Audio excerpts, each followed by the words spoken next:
before it started slowing down for Game 4 and Game 5. And if that continues, we could be in for another 35-ish minute game, 40-minute game. But we'll have to see the draft first, because a lot of the times there's power picks getting traded back and forth as Aatrox hit the ban list. It is the final game of the day, and the bans are 5 for 5 so far for the previous 2 games. Make it 6 for 6 for the previous 2 games. Make it 7 for 7 in the previous 2 games. It looks like we get the Poppy. And last time we got the Graves. Oh, it's the we Mundo!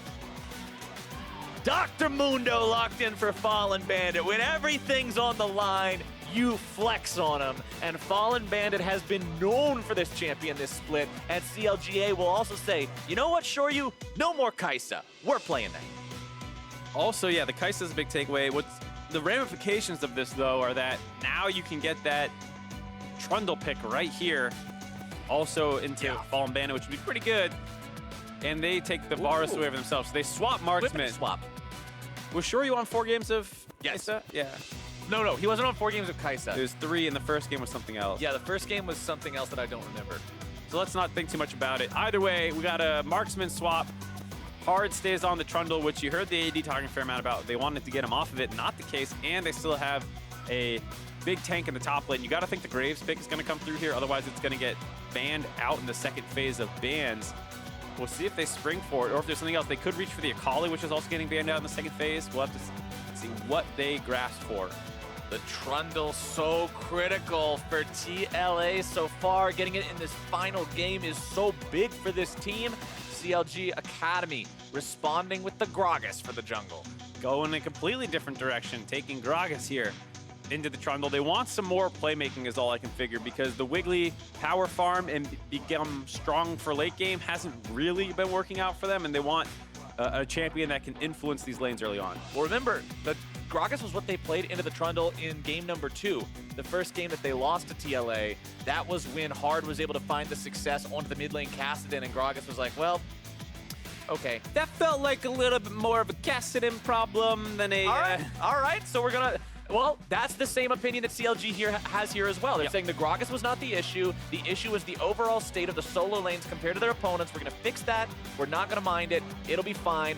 Ryze and Pyke banned out by CLGA. TLA taking Syndra off the table yet again, keeping that completely away from Tuesday. What is their final ban? The final ban of this series, Yasuo.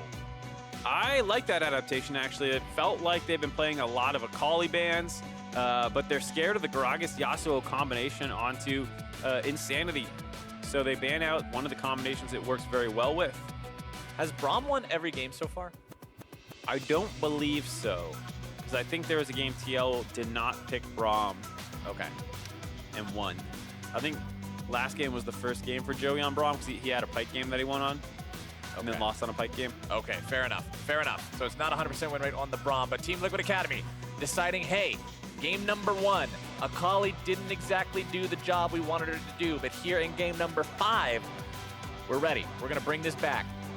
Yeah, they busted out now, and it did not have a great performance, like you said. And this time around, there's a lot of tanks it's supposed to pair with, or go up against, excuse me. They have Gragas, Braum, and Mundo. It's not a ton of lockdown CC to stop the Akali from going in, but it is a fair amount of beef that can make not many targets look appealing. Braum, I've just been informed, is actually 2-2 in this series, so apparently my memory is way off. Bad brain. I'm trying to, yeah, I know, I got a case of bad brain. I'm trying to separate all these games, especially when the comps are so similar every single game. That's true. It makes it hard. It's actually a lot harder than it seems at first when you have 8 champions being the same every time around and you're trying to differentiate what's going on. But the Galio will be picked by the side of CLG Academy. The Rakan, the final pick for TLA. Akali and the Galio, a matchup we saw earlier today. Remember, we applauded CLG Academy for playing that so well, working around the dive of TLA, using the Galio to stop that in its tracks, and they'll have to do it one more time here to move on. And with that Rakan lock-in, we talk about the nerfs that came in. A fair amount off his base HP and some armor nerfs means he's a lot squishier in lane. Maybe that's where that Gragas tries to pay his attention down to punish Hard for all that bot lane camp that he had been doing in game 4. Speaking of bot lane camp, let's go to your point on the wards. CLG needs to make sure they're aware of those lane gangs. If Hard's gonna spam one thing over and over and over again, and you keep falling for the same trick over and over and over again, shame on you. maybe he's not a clever hunter, you're just a silly rabbit. Fool me once, shame on me. Fool me twice, shame on me. Big shame on me. Big shame on me. I should have worded that a lot better. It's all right, man. We're on game number 5. The analogies can't all be on point. Sometimes it goes downhill a little bit over the course of the day, but we are here at the precipice, the grand finale of this semifinal, to see who gets to go on to the final next week. Team Liquid Academy, CLG Academy, tied up 2-2. Fallen Bandit breaking out the iconic Dr. Mundo for CLGA in Game 5. That's going to be a big ask out of him because haven't seen the Aatrox versus Mundo matchup. What Mundo loves to do the most is just neutralize them and, you know, kind of just farm it out with the cleavers. And it feels like that can work versus Aatrox, but if you ever get hit by a chain and you get the pull back in, you really don't have any way to get out of the combos that then follow from the Aatrox. So we'll have to see. Could be a touch and go matchup, as well as the fact that the Aatrox has built in sustain. His mutilation text on his passive cuts shielding and healing by 40%. So if you eat one of those auto attacks from his passive while you're ulting, not going to be nearly as effective. Let's see how Fallen Bandit's Mundo can do against this. We did get to see him play it in LCS this previous weekend. Maybe that's honed it even further, sharpened this pick against the armor of Team Liquid Academy that CLG will have to break here to move on. Hard trying to smash that ward there in the pixel brush, but CLG Academy playing Protect the VIP when the VIP happens to be a little statue in the river, but that statue is going to get busted up as TLA clears a little bit of vision out early, grabs some gold for their troubles.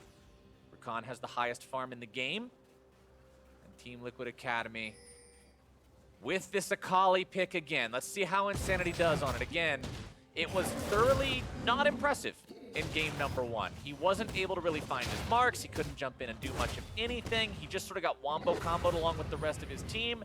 He'll need to step it up a bit. And it's scary because while TLA is not quite as all in as they were in that game, as we see the level 2 cheese gank here by Hard again, just chunking out Tuesday. More of an annoyance than it was in game 2, which took it over. But what we were saying is the last time there was also the Galio that the Akali was picked in on. Yes, he won the lane, which the more we see this matchup, the more we just understand Akali kind of abuses Galio early on. But TLA went all in. Galio ulted to protect a key target, and then they got absolutely rolled in the fight that followed. And then you have these 2 assassins trying to dive in on people. We'll have to see if the same thing happens again. Hard, mid lane, again.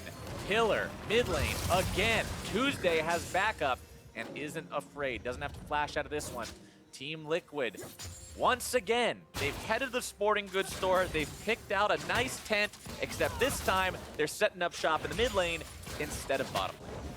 Someone's got to do something about all that shopping Hard's doing with the tents. Now he's contesting the Raptors, but Insanity with that mid pressure isn't really going to scare him off, though. It's a good job by Wiggly standing his ground on the Predator Gragas, which also had a pretty disappointing performance in game 2, like you said. So, both teams kind of returning to things that did not seem to work great in some of the previous games.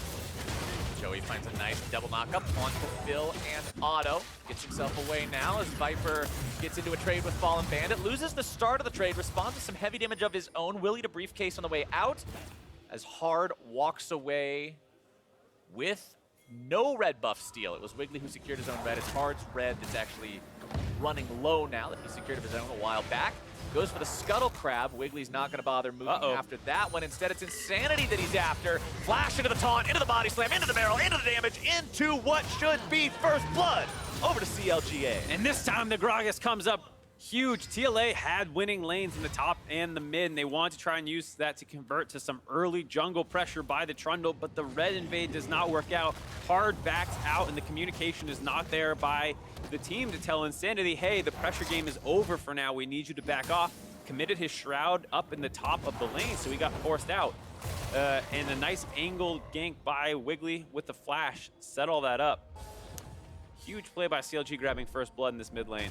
And here you see Hard just barely off the top of your screen backing out, and that's already been decided, but Insanity is staying up there trying to trade onto Tuesday right in front of the turret and uses his shuriken, so they know there's no longer any mobility available. The flash taunt chained in the body slam pretty much perfectly means that he's so chunked out. Insanity decides, even if I flash, the Gragas will just flash follow me, so I'm going to hold it. And that was a great gank by CLG. CLG getting Wiggly on the board early. We praised this guy before this series started for a fantastic performance in his LCS games the previous weekend. Now he's got himself on the board first and foremost here in game number 5. Fallen Bandit gonna fall victim to the chains there, gets yoinked back a little bit, but isn't gonna be jumped on any further. Viper's just gonna continue farming up. The farm very even between these two, as Wiggly's hanging out here in the brush, ready to make a move if Viper goes a bit too far forward. Fallen Bandit trying not to telegraph him too hard, but at the same time, staying in range for Viper to bonk him a little bit. Yeah, as you do with the Aatrox. Bit of a weird spot for Fallen Bandit's lane to be in, but I think he'll be all right. Has a XP advantage from when Viper was forced to go the long way around, so he should have hit 6 before him, and if need be, pop that ultimate to run out of any potential ganks. Plus, he has that the flash available still. So Fallen Bandit, despite being pushed up, the wave's now pushing back into him. Should be just fine. And like you said, Fallen Bandit will have the ultimate's effect reduced a little bit by the natural Grievous Wounds effect that exists in the Aatrox kit, but because that's only on the enchanted auto attack, it's not going to be a constant application unless he buys something like Grievous Wounds, so Fallen Bandit still going to be very, very difficult to kill in this matchup outside of some help coming up from Hard, as Viper hits level 6 right as the chains pull Fallen Bandit back. Not going for anything with the ulti though. Yep, the fact that the wave is slow pushing back towards Fallen Bandit means the CS advantage falls back into Viper's favor. Wiggly. Coming around from the side. Insanity hits level 6, which means there's no way you're going to kill him. Remember, the Akali Dash can be used as an escape now. Yeah, meantime, they see him on that ward, which means there's no one up on the top side to stop this dive from coming in. Fallen Bandit wants to try to grab a creep and hit level 6. He will do so. Goes for the regeneration. Save from Tuesday coming in as well to make sure his top laner does not fall. Fallen Bandit trying to continue the fight. Hard's going to be taken very low. Taunt comes through. Damage coming down. Tuesday no mana, but Fallen Bandit says, "You're fired!" and gets him out of the top lane as Wiggly shows up. Brings down some damage of his own. The briefcase not going to find the mark this time. Viper gets himself away, but it's still 1-0. CLGA until Insanity works his way up into this fight. I don't know. Nope.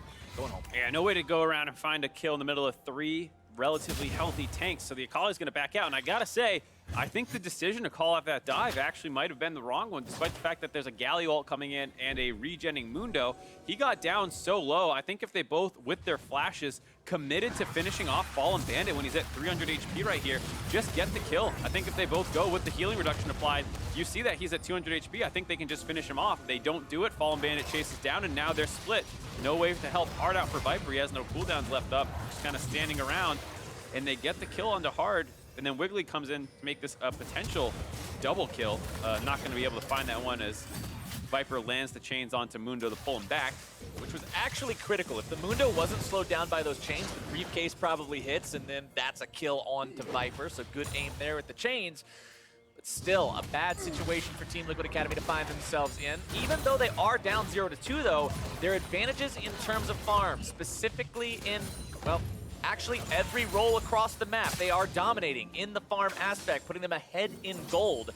20 up in the top lane, 15 in the mid lane, 15 in the bottom lane, but now their mid laner is in some trouble. Insanity trying to get himself away. Whoa. Take a drink, buddy. Wiggly throws out the cask and grabs the kill secure. Insanity had ult, so he felt pretty safe. Wanted to save it to outplay Wiggly and get that ult out of him as well.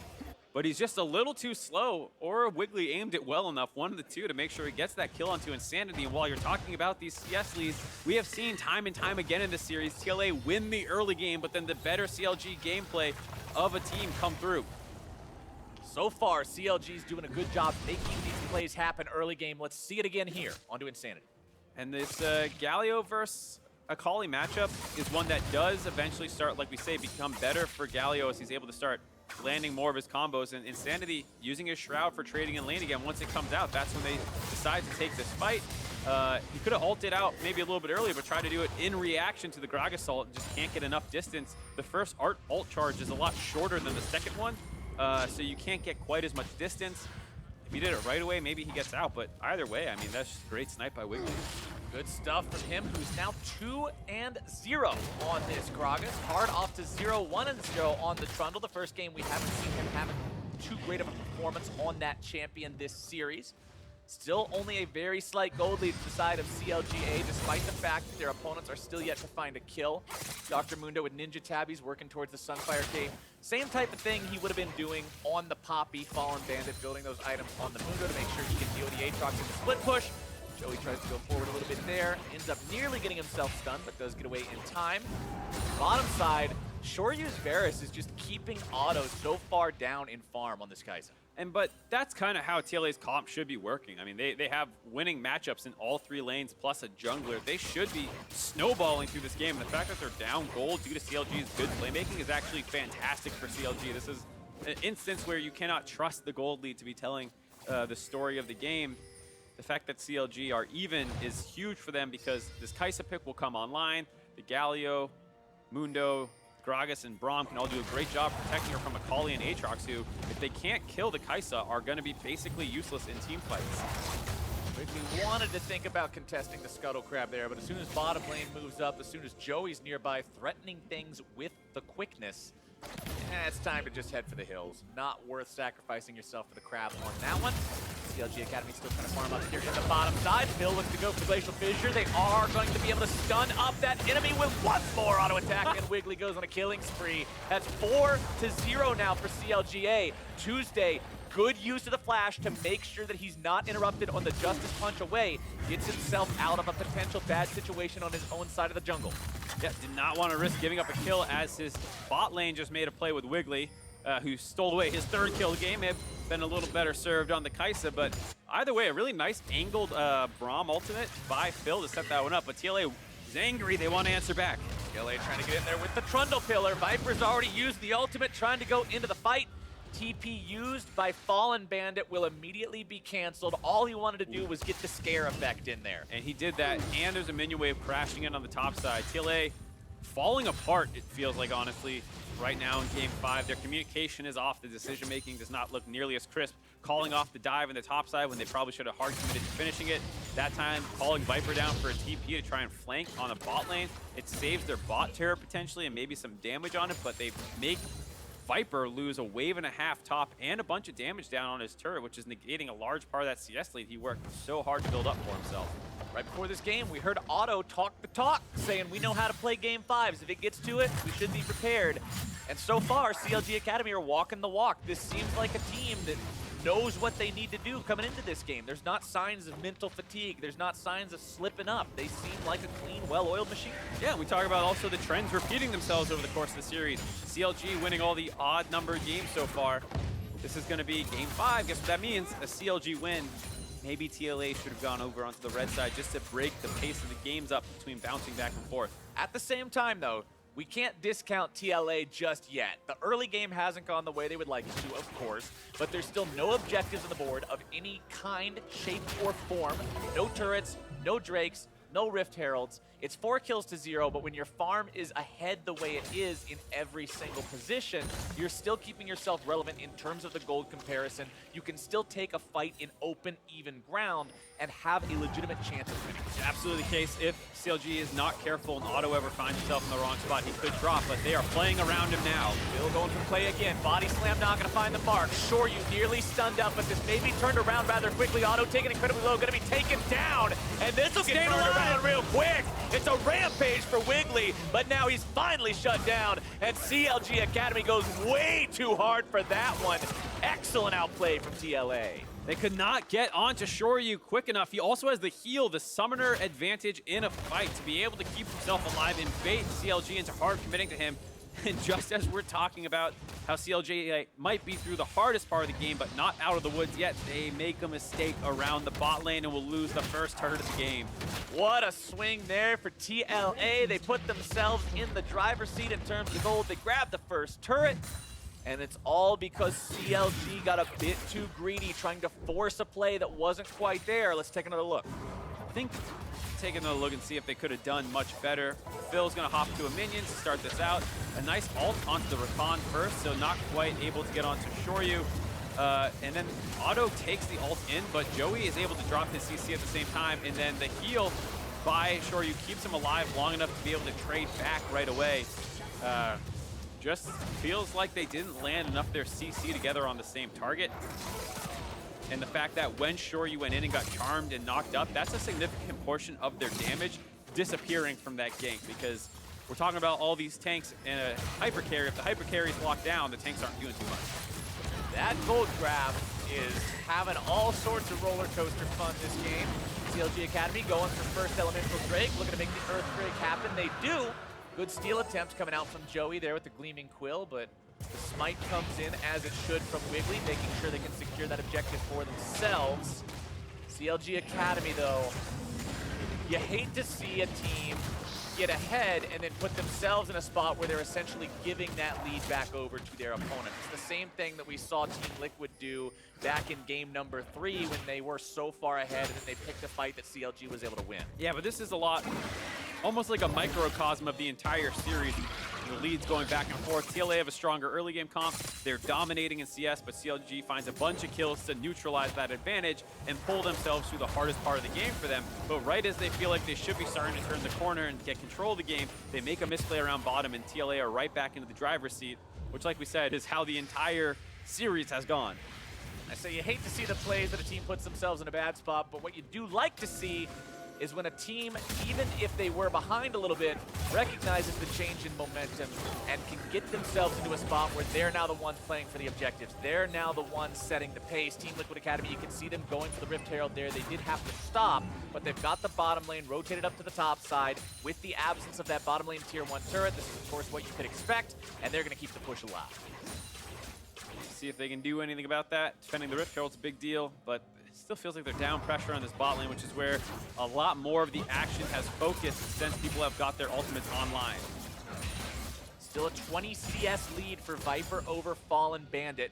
Black Cleaver completed, Sunfire Cape completed on these two. First items honestly coming along across the board. Gunblade versus Rod of Ages there in the mid lane. Blade of the Ruin King versus Stormrazor on the 80 carries. Fallen Bandit's just walking past Viper to make sure that he can get the flames down onto the back line of minions, and just forcing the 1 versus 1, finding a good amount of damage down onto the TLA top laner. Does manage to get the ult out of him without sacrificing his own, which is a nice advantage for CLGA. And feels like a lot of this game has to come down to Wiggly making plays for his team. He did pick up 4 of the initial kills, which, looking at now, does feel a little bad that you couldn't have gotten one of those onto the Kaisa at some point. Right. Of the 2 assists that she has. Because as much as it's great that Gragas has neutralized the gold lead for himself, it's really his team that needs that gold. Wiggly has been doing a good job making plays here so far, living up to those LCS performances that we talked about earlier from the previous week. He'll need to keep it up, though, to facilitate his team finding options to engage. When you look at who's going to engage on the side of CLGA, yeah, Braum can be an engage, but usually it requires a flash. It's almost always going to be on Wiggly to be that main initiator. You've got great follow-up with Galio and Braum, but this is your guy who decides, here's where we fight, this is how it starts, and CLG Academy needs to be able to find those opportunities either onto the Akali or onto the Varus to really find success in these team fights as their comp scales up and they try to make those bigger fights happen. Gonna be a big ask out of Wiggly, but he's kind of been their main man all season long for making things happen. On the flip side, TLA have a lot of different options they can go for. The Akali can maybe split if it ever gets a chance to. Probably doesn't want to go up against the Mundo, but has some other options. A little tough without the globals to match if it's against Tuesday, who has his ult and his teleport. At the same time, Viper not out of control yet, as Fallen Bandit found that early kill. Has been able to stay relatively even with the Aatrox after the initial CS advantage Viper built. And for Dr. Mundo in this game, it's interesting because one thing that I've made sure I pointed out in the Poppy games was the fact that it was strict armor built by Fallen Bandit because he needed it to survive the Aatrox split push situation.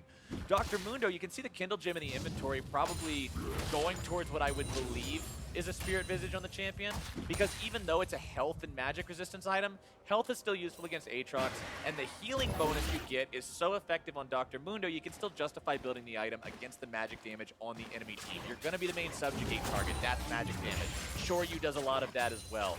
Insanity also going to be putting that down, so this Dr. Mundo may be significantly tankier against those threats than what we've seen from the Poppy in the past, as TLA decides they're just going to go after this fight. Joey's making the flash initiation with the quickness. Otto keeping himself alive. TLA still looking to make the fight happen. Hard can't quite find it just yet. Shoryu's going to be taken very low, gets himself out, also grabbing the kill onto Otto. Insanity kills Phil, but now is TLA a little bit too far in. Fallen Bandit in the middle of everyone's going to be taken down. Credit goes over to Viper, as it's going to be so many kills back and forth. Tuesday grabs one to Joey there at the very end. Still 3 for 2 going the way of TLA. Yeah, it looked like that might have gone bad for TLA as they didn't find the initial kill onto Otto, but Otto came back into the fight and I believe ate a piercing arrow which finished him off. He got out initially, so they're gonna go run right past Phil in the turret, get onto him, but he's gonna be able to drop his ultimate behind him to get a shield and back out. The pillar comes through, and it's looks like he gets out after the flash, but walks back in and gets bound by Shoryu, who's able to finish him off. Insanity gets the second kill. This should have been after Fallen Bandit got the kill back on the Shoryu. A 3 for 1, but Joey gets a little overeager, gets bopped right back down, but overall, a net positive play for TLA, who hadn't really found one for themselves in quite a while, but being able to break the second turret of the game is huge, and Infernal Drake spawning in 10 seconds, we might get another look at a team fight. You can tell the fight was crazy and chaotic when so many of the damage bars look so high on the comparison. All of them are in the middle. Yeah, everybody's just doing the same, doing it together, as TLA will do that Infernal Drake together. That is their first Elemental Drake of the game. Comparison between the Elementals is 1-to-1. Now the fight's going to be breaking out. CLG Academy looking to pull the trigger, and they're going big. Hard has to wander away from this one, but he's wandering right into enemy territory. Bonk on the head, now you're dead. Wiggly makes sure that that's 20 3 minutes down on the side of TLA. Baron Nashor is alive. CLG Academy is heading towards the pit. And that was on Viper. He jumped the back wall of the Dragon Pit to get out the safe way and makes his team go the long way. And as a result, CLG saw that from Wiggly being there, and it gives Tuesday the angle to go for a monster flash taunt, followed up by Wiggly as well going in there and blowing up the team. Critical mistake by TLA as they disengage from an Infernal Drake. Gives CLG a 3 for 0 and Baron. One more time, let's take a look. Free Baron, Wiggly's the only one who stops, and Viper hops the wall, and they know there's only 4 people right here, so a huge flash engage by Tuesday, followed up by Wiggly's E and ultimate, then disperses everyone. Shoryu is already dead. They instantly get the follow-up kill on the Rakan. Hard's running away, but to the enemy base, no hope of getting out of there. What a great capitalization on such a minor mistake by TLA, not being 5-man and being way too clumped up. That Gragas ultimate looks like something we would put on the champion page to show how the ulti works and knocks people different directions. That was picture perfect. Yeah, that's the kind of stuff you drum up in the champion highlights spotlight release trailer where you're like, this is how it works. This is how Gragas works. Totally not scripted sequence. Perfect from Wiggly on this Gragas. 6, 1, and 3, 9 out of 10 kill participation, making things happen here for CLG Academy. And once again, the gold grab is taking us on a wild ride. TLA trying now to survive the Baron buff of CLG Academy. Once again, the game dead even. CLG, people in multiple lanes, trying to make sure they maintain some pressure, maintain some control. They want to get something out of this. They've still only got 1 turret for themselves. Tier 1 standing should not be a state the game is in once you end up having your first Baron buff run. Absolutely not. And we've learned anything over the course of the series, and even just this game, it's to not assume anything. And we might... Nothing is sacred, Mark. Not at Academy Worlds. Anything is possible. And right now, it's a siege in the mid lane that TLA are going to have to try and contest. Insanity, after pushing up the top lane, comes back mid. They don't have great wave clearance, so it's going to be a little hard for them to defend without a fight. Galio Q's being launched into the back line means that those minions will have a little bit of extra firing time onto the tier 2 turret. Baron buff will be live for another 85 seconds. CLG Academy, no signs of stopping anytime soon. They do have that buffed up cannon minion. This is not the days of Banner of Command, so he's not going to 7-shot the thing, but give him enough time and he will chip it down. Yeah, it feels like this wave, it will be dropping. TLA let that happen, but for a Baron buff after a 3 for 0, You are okay losing a couple turrets. The gold lead, only 2,000 in CLG's advantage. Feels like with this recall, they will not get to an inhibitor turret in time to siege that one down. So TLA, all things considered, still alive in this game. What a war this series has been between these two teams. For those of you who missed the start, let me draw your attention to the records underneath the team names at the top of your screen right now. These two squads finished only a single game difference from each other over the course of the regular split. TLA had CLG's number in the head-to-head. They were up 2-0 against CLG Academy, but coming into this series, clearly the two squads are very evenly matched. CLG still with control for now, still with Baron for another 15 seconds. And it wasn't just in the scores.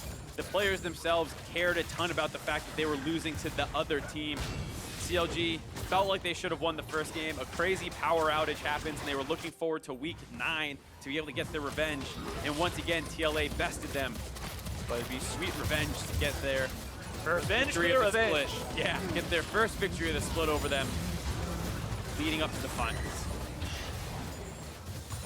44 to 41,000 gold. Still a rather close one overall. Second tier 2 turret goes down on the side of Team Liquid Academy. That's CLGA going up to a 4-2 turret lead. Next Drake spawning in 80 seconds. Not much to fight for until then. Both outer and inner turrets still standing in the bottom lane for TLA. So if CLG wants some easy objectives, that's where they're going to go. Instead, it's going to be a full-on team fight. Galio ulti coming in, able to find the knock-up on multiple people. Aces come through. Gragas ult again, going to be finding the mark. Fallen Bandit into the back line. Insanity trying to kite himself away. Hard shot to pieces. Auto does the job. And Fallen Bandit shows you why. He goes where he damn well pleases. Insanity's going to be taken down by the flames. And it's 4 dead on TLA. It's just too much tankiness on the side of CLG Academy. They could not find Otto, who gets the ace on the tail end of that fight. And CLG will punch their ticket to the finals. It is an ace for CLG Academy, and in a fashion so poetically similar to their first win against TLA in this series, to their first win against TLA in this summer split. They will take them down, they will find their revenge, and they are going on to the finals next week. CLG continue their postseason revenge tour, beating 100 Thieves for the first time in quarters, and TLA here in semis. You can see how happy all 5 members are. It was a war. It was a slugfest. It was back and forth and back and forth and back again. And ultimately, CLG comes out on top, in the final game being the one that went back and forth the most. Recall the gold grab. Recall blue, red, blue, red, blue, red, blue, red. That's the story of this series. In all 5 games, the players stayed on the same sides. You have blue side for TLA, all 5 games, winning games 2 and 4, and CLG winning games 1, 3, and 5. You see that all the time when people are trading sides. Maybe blue side's OP for that patch and people go back and forth. Here, staying on the same side, we saw that back and forth, and those just small adaptations, because you would see 5 out of 6 of the same bands. 1 new pick in a comp, and that's all that they needed to completely blow this game open. Going back to the Gragas was the best decision CLG made this entire series. And I love the faith they put in Wiggly on that. We talked about how his first game, Gragas versus Trundle, that was the first game in the series that TLA won because of Hard's impressive performance in the jungle. This game, Wiggly comes back and says, no, that's not how we're going to remember this matchup, not in this series. And it's huge too, because while he has an amazing Graves, a lot of what he was doing was pressuring and trying to find CS leads and having better pathing, but this game really came down to the hard camps. And after he got 1 in the mid lane to make Insanity have a great game, and then in game 4, another camp for sure, you could feel that the side of CLG was like, we can't just keep trying to get farm leads against this. We need someone to answer. And Wiggly stepped up to what his team needed and got a ton of kills in the early game for his entire team. And we talked about how he was the initiator, and boy, did he find those initiations. But now we're going to send things down to Avli May and the victorious mid laner. Thanks, guys. Tuesday, congratulations on the win. How excited are you to be going to Academy Worlds Finals? Yeah, it feels pretty good to be a finalist of Worlds. You know, didn't think I'd achieve that this early in my career, but it feels pretty good. A lot of exhausting games, both this week and last week, but I'm really happy to be making finals. Yeah, full game fives, week to week, back to back. And I mean, you had great performance on multiple champions. We saw the Galio, we saw the Orianna, but in game 3, we saw the Corki. So what was the decision making behind that, and how are you so good at him? Well, actually, Corki, I haven't played that champion like probably 2 months, but I've always thought that I was really good into Galio because Galio pretty much like doesn't pressure you at all, so you just get a free lane, and Corki is one of the best like late game champs. And I've always been pretty good at Corki, so I asked my team if they trusted me, and then they did. So I picked Corki, and it turned out really good. And next week you are going to be, or tomorrow, excuse me, we're going to see Cloud9 take on FlyQuest. So who do you think is going to make it out of that matchup? Well, if we think about history, C9 should have won last year against FlyQuest, but they lost, even though I think everyone thought they were the better team. So maybe it happens against this year because they're for sure the better team. I still think C9 will win. I hope C9 will win as well because I think it's going to give us a really good series next week. Do you think you could take him? Of course. Tuesday. Well, thank you and congratulations again. And for more on the game, let's hear from the analyst desk. Thank you very much, Avli, and stay tuned, of course. We'll have an interview with Fallen Bandit in a few minutes as well. But first, let's talk about the game we had. An exciting Game 5, a bit of a bloodbath as well. A lot of cool stuff. The Trundle was given over anyway. There were some misgivings here, but CLG, the better team.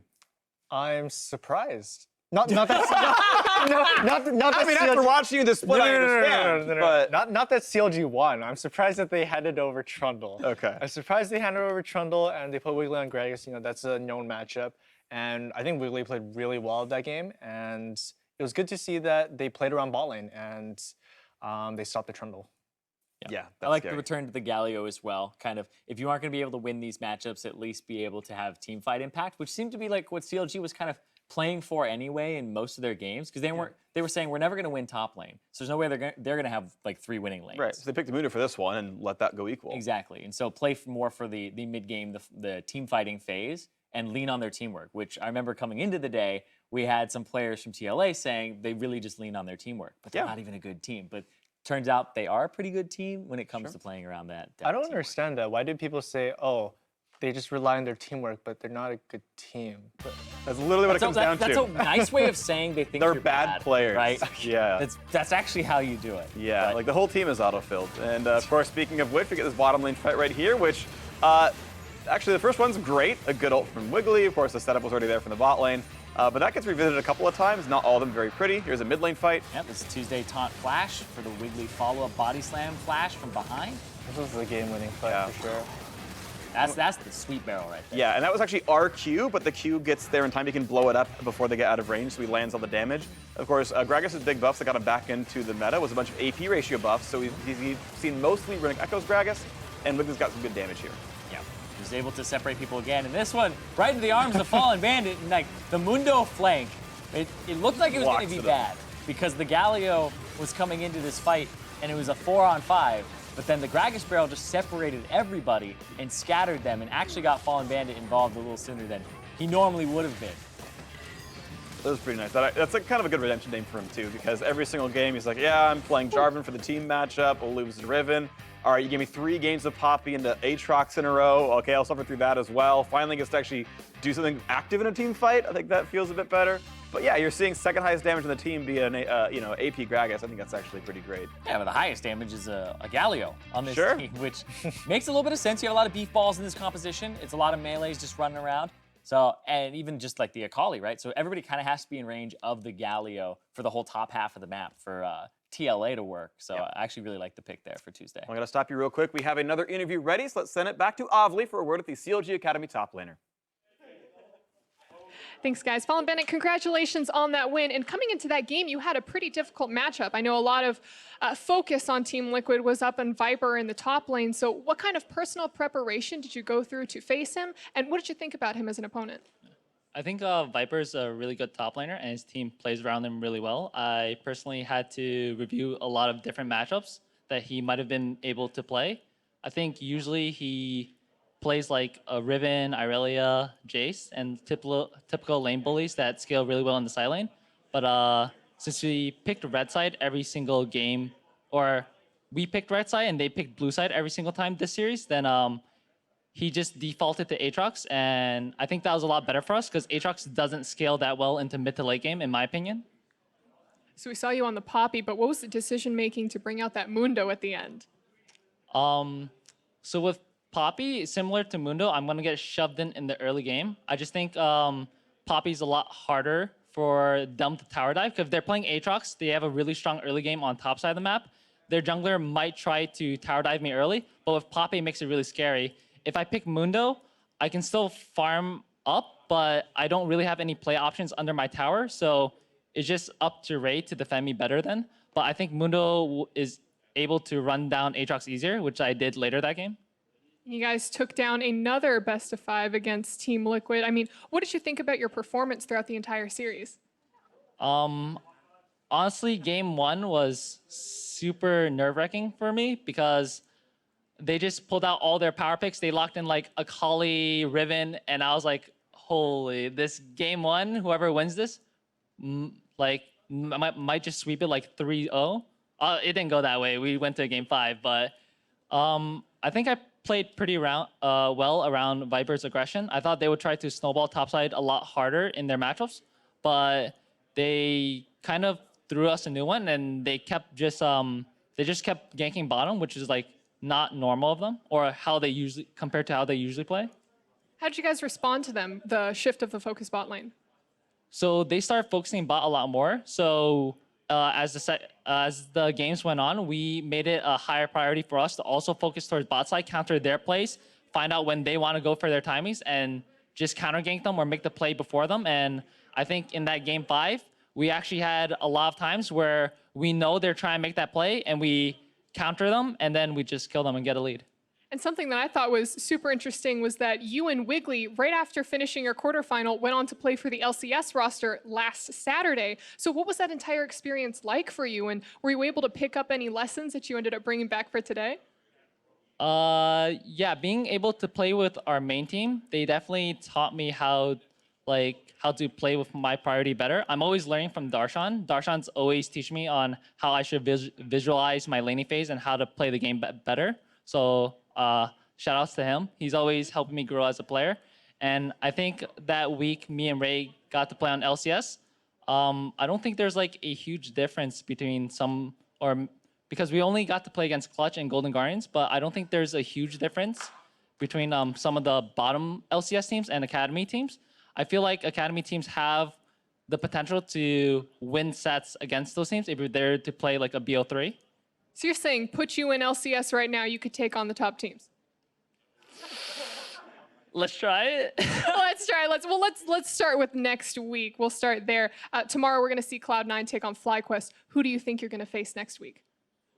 I hope FlyQuest wins because on our team, we only have 2 LCS veterans and Cloud9 has a lot more. They might have the advantage there. So I hope FlyQuest wins, but I think they're going to be in for a tight series because last split, they also had an unfortunate 0-3 loss. Well, Fallen, thank you, and I'm wishing you the best of luck in that finals matchup. And for more, let's head back to the desk. Yeah, I like, he's right. Cloud9 have more LCS veterans. Thankfully, CLG Academy have 2 in Fallen Bandit and Wiggly. So, I mean, a ton of stage experience there on that squad. Does that make you an international tournament veteran? Because I remember you played some show matches. Oh, yeah. No, I played at MSI. My team held me down. I would have won one of the only games NA ever wins at MSI. You got that vein, right? Yeah. Yeah. I outplayed the Faker Killer. I'm now the Faker Killer.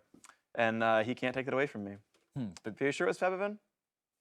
Either way, I'm the best of all time. So, speaking of the best of all time, how you doing? How'd you like that series? Exciting? I liked it a lot. I mean, whoever wins the best of 5 is going to feel really great. They're probably going to look back on this game like CLG. They're going to say, okay, these are the things that we need to improve on, but they should be really happy with the win today that they got. And I think that there was some really good moments from each player. Like Phil had some good moments. Fallen Bandit, playing safe from Viper's aggression. Wiggly, he honestly probably deserves MVP for this series. And even Tuesday, after that initial bad game with Caston, he came back with a Corki. Yeah, had a couple of really good games afterwards. So every one of our Academy players did leave everything on the Rift today, but Wiggly, as Balfrost spoiled for us, had a standout performance in order to earn Player of the Series. I mean, not so much a spoiler, but I think you're right. he had a really, really, really good set of games here today. Yeah, incredible on the Gragas. Made it so that he was very flexible, and like they said, they were able to adjust where their focus was, and that was, I think, the biggest shift for me is game to game, he knew kind of where he needed to be, and even the game where it didn't work out and he was focusing mid lane, immediately able to adjust to the game plan that was coming out from Hard and TLA. Yeah. And undefeated LCS player. True. 100% win rate. Very good LCS performance, by the way. Yeah. His KDA is something like 21 or something. Yeah, you catch it with having weaker opponents, sure, who aren't playing for playoffs anymore, but still, like, even those players are very good players. Obviously, that whole clutch lineup made playoffs top 4 last time around. Like that, good win's a good win. You say like weaker opponents, but he's literally an academy player making a debut, right? Yeah. So it's like, where do you put him? He should be the weaker opponent that they would be facing. No, I have every faith. Like, I think Wiggly is a very good player. Like, I know this time last year, everyone's talking about like, hey, when's Zeyzal going to get a shot? And obviously, he's number 2 seed going into playoffs here. I think. Like, do you feel like with your experiences, like Wiggly seems like a player who's ready?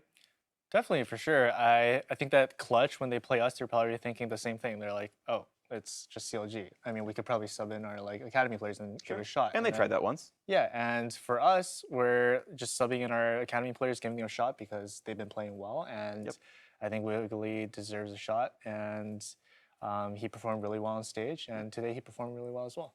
That's awesome. Of course, CLG Academy heading into the finals, and with today's semifinal complete, let's take a look at our playoff bracket so far, as they have taken down 2 opponents in series competition. They move on to next week's final. They will play the winner of tomorrow's match between Cloud9 and defending Academy champions FlyQuest. If you've not been watching that team, of course, they got that Meteos trade a while back for Anda back in the day. So, yeah, Meteos kind of leading that team, one of the big factors of their success. Yeah, Cloud9, they have all these players on the roster, Golden Glue, Svenskeren, but the route that they have to, if they want to win Academy, granted their record is very good and it looks like it's likely, they kind of have to go through, like, the Cloud9 junglers that got kicked away. They have to go through Meteos, and then they also have to go through Wiggly, who was on Academy last year for them and got kicked off for Blabberfish. Right. So that's kind of what I'm looking at there, is they have to go through all these guys who have a little bit of a chip on their shoulder against the C9 organization. That's a fair point. It's going to be a fun one to watch for. Best of 5s coming up. The second semifinal match takes place tomorrow at 3 p.m. Pacific, following the first quarterfinal match of the EU LCS, where Schalke Nulvir goes head-to-head with Splice. Now, for myself, the casters, the entire live broadcast crew, thank you very much for watching. We'll see you tomorrow for C9 Academy versus FlyQuest Academy. Thank you, Daddy.